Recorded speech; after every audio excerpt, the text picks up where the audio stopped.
Why do single women over 30 face so much criticism? I'm 35, unmarried and judged constantly. But what about men? Plenty of them are single too, yet no one criticizes them. Why does all the blame fall on us women? Honestly, it's almost impossible to please Chinese men. They think they're gods after 30, demanding youth, beauty and obedience, while offering little in return. When they say we have high standards, it's often because they're not good enough themselves. Instead of improving, they expect us to lower our expectations. They only see us as good women if we completely sacrifice ourselves for them. Isn't that just selfishness? Why doesn't anyone criticize these spoiled men? We all have the right to choose a partner and set our standards. So why are older single men praised but we're judged? To those still believing in love, I wish you find someone truly deserving. But with men acting like gods, it's a challenge I'm still navigating. The other day, during a dinner, a friend asked me, "What kind of woman do wealthy and successful men choose?" I replied that among the women always around them, none are just decorative. Every single one of them is incredibly capable, both in terms of personality and actions. True love demands balance. A man might fool around with women he doesn't love, but the woman he truly loves will never be someone he just plays with. A wealthy and competent man values intelligent and wise women. What attracts him is not just beauty but the appreciation she shows for his effort and excellence. Recently, I've been watching some videos of women who seem really misguided about this topic. It's actually pretty simple to understand. If a man has reached a certain level in life, it's logical that he'll want the best, don't you think? So, if a woman believes she can win a man over solely with her looks, that's truly naive. Men are much more rational than that. Beauty only triggers adrenaline. Women without a bigger purpose in life, who just spend money, watch shows, or go shopping, won't be seen as marriage material. And why is that? Simple. They are too easily replaceable. If a man gets involved with this type of woman, it's only to satisfy momentary desires. For him to respect and admire a woman, she must have qualities like good taste, personal values, social status, depth of thought, and empathy. These are the true traits that make a woman attractive. Don't you agree? I'm really concerned. Now, it seems that everywhere, people want that type of girl with an annual income in the tens of thousands. A public system employee. Or someone with a stable job. And she also needs to have a college degree or higher.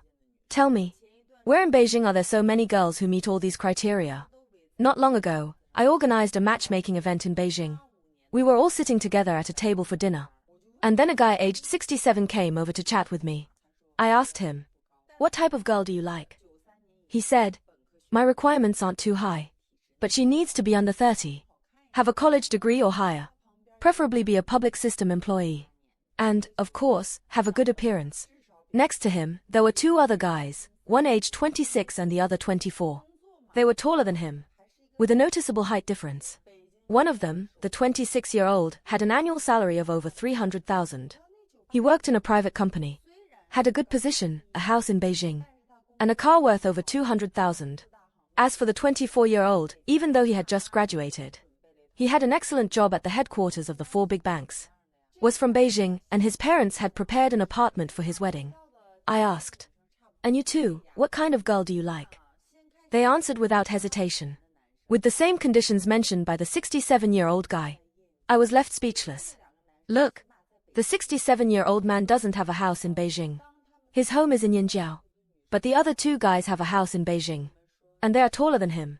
When the three of them have the same ideal girl criteria, who do you think she would choose? And yet, the 67-year-old guy seemed proud, following the younger trends. I said, in the comments on social media, there are many Beijing guys. Whether they have a house or not, their requirements are very similar to those of this 67-year-old guy. So, do you think a girl would prefer someone with better conditions than this 67-year-old guy?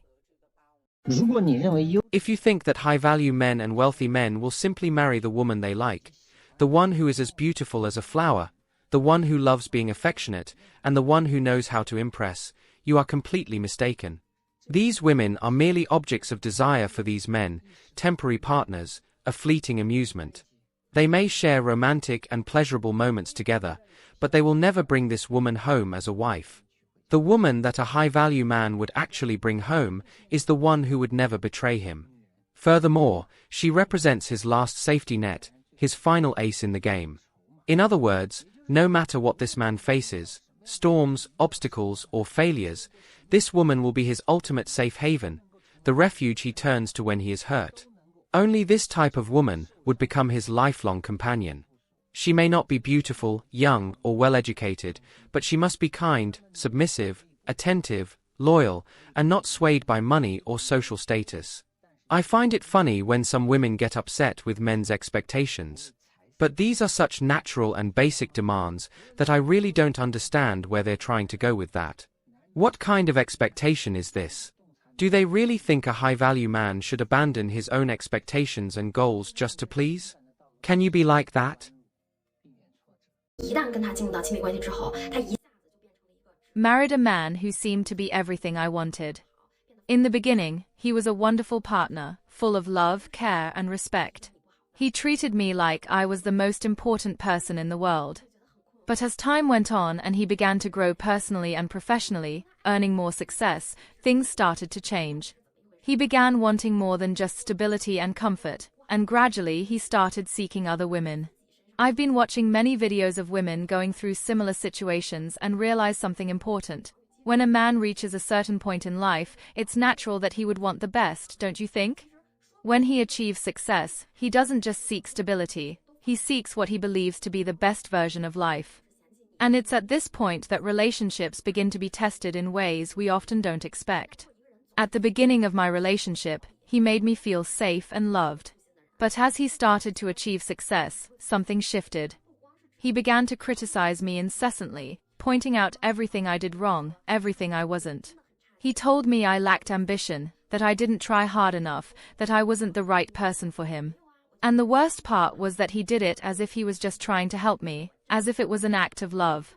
He would say that if it were someone else, he wouldn't even bother. I felt completely lost and heartbroken. How could someone I loved so deeply treat me this way? How could he change so drastically and start seeing me like that?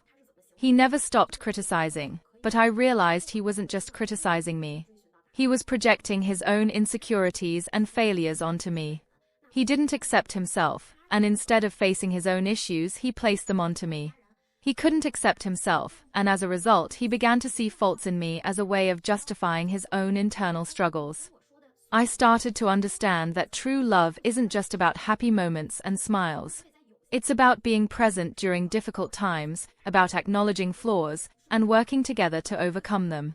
But when he began seeking other women, all my dreams and hopes came crashing down. He sought external validation, attention, and a love he believed he could find elsewhere. He began to look for something outside of our marriage that he thought would fill the emotional void he felt inside. Often, this stems from past experiences. Many of these people grow up in families where criticism and accusations are the norm. When a child is constantly criticized at home, they begin to believe that love means pointing out flaws and striving for perfection. This creates a toxic cycle that often continues into adulthood, affecting relationships and self-esteem. He never overcame these difficulties, and it ultimately destroyed our relationship. I realized that to have true and lasting love, it requires self-awareness and a strong, genuine self-love. It's about accepting oneself, valuing yourself internally, and seeking personal growth. When someone truly accepts themselves, they are capable of having healthy and real relationships. However, in his case, he never found this inner acceptance. Instead, he tried to fill this emotional void with external relationships and material success. Unfortunately, this constant search for something outside of himself only pushed him away from the people who truly mattered. In the end, all that remained was the pain of a relationship that, at one point, seemed promising but ultimately became a painful lesson about how a lack of self-knowledge and self-acceptance can destroy everything that truly matters.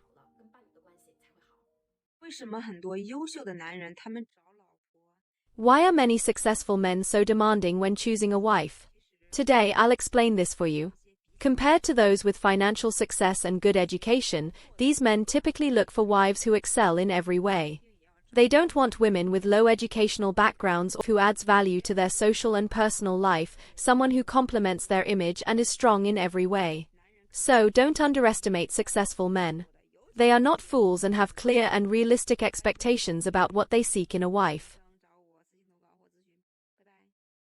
21世纪中国男性的地位怎么 Why does the status of Chinese men in the 21st century seem to be lower than even that of pets? This is because Chinese men, shaped by both education and family values, have been molded to endure hardships and sacrifice themselves for others. Thanks to this resilience, China transformed from an impoverished agricultural nation into the world's largest industrial powerhouse within just a few decades. This mindset of nation first, family later has diminished the status of Chinese men to the point where they are compared to cats and dogs. Of course, there are two exceptions. 1. The top of the social pyramid. The top 1% of men use their wealth and status to exploit women from the middle class. In fact, today's elites surpass even the aristocrats of feudal eras in excesses. Why have gender relations regressed so much in a modern society? Part of the blame lies with certain radical feminists who, under the guise of fighting for women's rights, ended up commodifying women. Some even promote Western ideals, claiming that foreign men are superior in every way, manipulatively pushing Chinese women toward foreigners, all in the name of gender equality. 2. The base of the social pyramid. The bottom 10% of men, often tied to outdated values, perpetuate domestic violence and gender discrimination. These men are a nightmare for women in lower class groups, especially in rural areas or among ethnic minorities. Ironically, radical feminists rarely care about the oppressed women in these groups, as these men don't even fall within their sphere of concern. The middle of the social pyramid. Here lie men who generally respect women, like you and me, watching this video. But even within this group, contradictions arise. Women who claim to want equality, but demand expensive gifts and traditional marriage roles. People who call themselves modern, but treat their partners as emotional banks while complaining about simple tasks. As these men began to recognize these contradictions, the marriage system in China started to collapse. Between 2011 and 2022, there were around 10 million new marriages annually. But in 2023, that number dropped to just 4 million, less than half of its peak. Given the current trajectory of society, the concept of marriage could disappear within the next 100 years. With men facing pressures from feudal-era dowries, socialist property divisions, and capitalist divorce alimony, it's no wonder that many are giving up on the idea of starting a family. If men don't wake up to this reality, they may indeed end up being regarded as inferior even to cats and dogs. From an evolutionary perspective, men tend to prefer women with higher reproductive potential. And women in their early 20s are usually at the peak of this capability. It doesn't mean that all men only like younger girls, but generally speaking, men prefer women who are at their peak fertility age, around 20 years old. For example, a 30-year-old man might prefer a woman slightly younger, in her early 20s. Even guys who are 18 or 19 might find themselves attracted to women in their early 20s. This aligns with the natural laws of reproduction and evolution. However, if we put aside this biological perspective, we see that some men actually prefer older women. For instance, a 25-year-old man might be interested in women in their early 30s. This seems to go against the evolutionary theory mentioned earlier, but there's an important point to keep in mind. Humans are not just animals, we are influenced by culture and society. Women a bit older may not have as much reproductive potential as younger women, and their appearance might not be as youthful and vibrant. Fertility and reproductive health can often be reflected in physical traits. For instance, women with higher fertility tend to have higher levels of certain female hormones, clearer skin, and more attractive body shapes. But many successful and well-established men don't want this type of woman. They prefer being single rather than dealing with complicated relationships. They don't want women who are only children, don't accept rural backgrounds, and often seek women whose parents have financial stability, a house, a car, and retirement plans. Their belief is that this way neither side of the family becomes a burden, and their future children will have a more stable and happy life. Does a marriage really have to be that perfect? If they don't find someone who meets all these criteria, they simply won't consider getting married. Many other men with good financial stability around me share the same mindset. Even after reaching their 30s, they don't lower their expectations. Honestly, I don't understand how they think about this. So guys, do you think it's worth having so many criteria when looking for a wife? If you enjoyed this video, hit the like button and subscribe to the channel for more content like this. See you in the next video.